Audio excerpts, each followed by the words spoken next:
apa yang kita khawatirkan sebelumnya, ya, terjadi second wave. Ya. Kita sudah pernah mengalami lonjakan dan kemudian menurun, dan sekarang ini kita terkena lagi. Ya.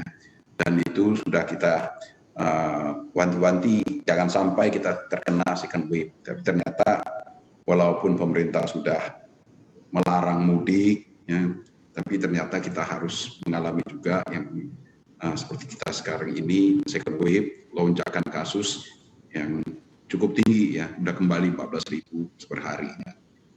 Nah, untuk mengatasi itu, ya, pilihan kita adalah sebenarnya tidak banyak, ya.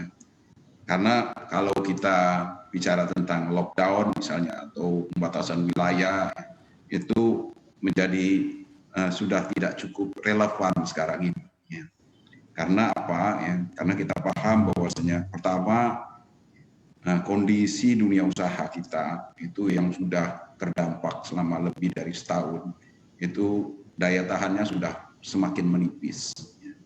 Kalau pemerintah melakukan pengetatan yang lebih ekstrim, ya, misalnya melakukan lockdown secara ketat, benar-benar lockdown atau menutup wilayah, ya, itu akan memperburuk kondisi dunia usaha.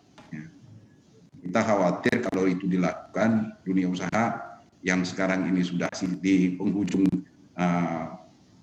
sisa-sisa lah, ya, sisa-sisa kemampuan mereka untuk bertahan, itu akan semakin terjepit, dan kalau mereka itu tidak bisa, ya, bangkit nantinya, itu akan sangat mempengaruhi proses pemulihan ekonomi nasional kita.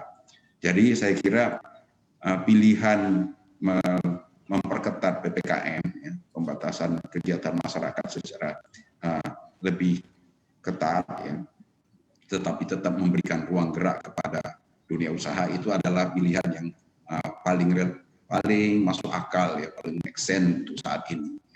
Saya kira pemerintah mengambil kebijakan yang tepat untuk itu. Oke, pemerintah mengambil kebijakan yang tepat ini paling make sense menurut Pak Peter. Saya ke Ibu Rita. Bu, dari perbankan sendiri seperti apa tanggapannya atas kebijakan yang diambil oleh pemerintah serta juga kesiapan untuk penyesuaian layanan perbankan nih terkait dengan ketentuan WFH yang baru dalam PPKM Mikro yang lebih ketat ini? Kalau dari perbankan, Mbak, sejak awal pandemi, kami ini sebenarnya sudah mengatur, ya, Mbak, ya, mengenai WFH, WFO kriteria. Kemudian kami juga sudah menerapkan bagi karyawan yang non-kritikal itu, yang pekerjaannya dilakukan di rumah, mereka dapat lakukan di rumah. Kemudian juga kalau ditanya pada saat ini, di kantor Danamon, tingkat okupansi di kantor pusat, ya, Mbak, ya, tingkat okupansi kita itu sekitar 20%. Memang kami betul-betul mengharapkan melihat bahwa keselamatan karyawan dan keselamatan juga dari nasabah merupakan prioritas kami. Jadi sejak awal pandemi kami sudah siap. Jadi sudah di setiap daerah itu kami sesuaikan dengan berapa persen mereka harus masuk, berapa persen mereka harus di rumah. Tentunya kami juga untuk beberapa cabang kayak seperti itu kami sesuaikan.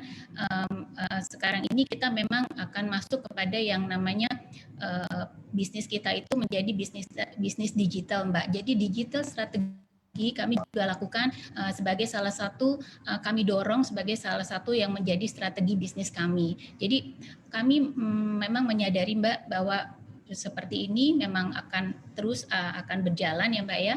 Jadi kita sesuaikan bagaimana karyawan, bagaimana nasabah, sehingga kita tetap memberikan layanan kepada nasabah, tetapi juga karyawan kita juga kita perhatikan kesehatan dan keselamatannya.